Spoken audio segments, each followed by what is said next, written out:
Magandang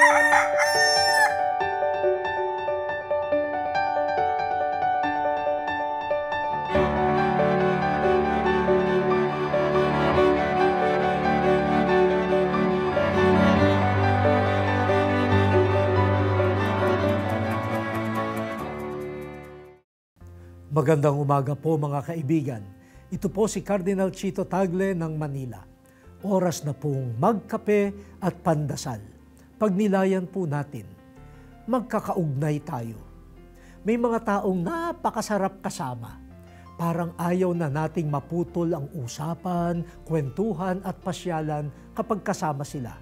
May mga taong parang natural na karugtong natin. Madaling maramdaman ang kanilang ligaya at dusa bilang ating ligaya at dusa rin.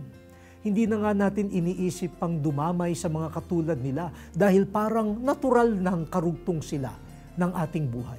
Subalit, huwag nating kalilimutan na hindi lamang ang mga taong katulad natin mag-isip, mga kasundo at kaibigan natin ang dapat nating ituring na kaugnay. Pati ang mga iba sa atin dahil sa estado sa buhay at pinag-aralan, iba ng relihiyon o lahi, at iba ng opinyon o pananaw sa buhay, kaugnay po natin sila. Walang pangyayari sa kanilang buhay na walang epekto sa atin. At walang nangyayari sa ating buhay na walang epekto sa kanila. Kaya igalang at mahalin natin ang lahat.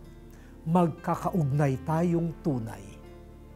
O Diyos, nilikha mo kaming magkasalo sa iisang buhay at mundo. Huwag nawa naming putulin ang ugnayan namin sa isa't isa. Amen.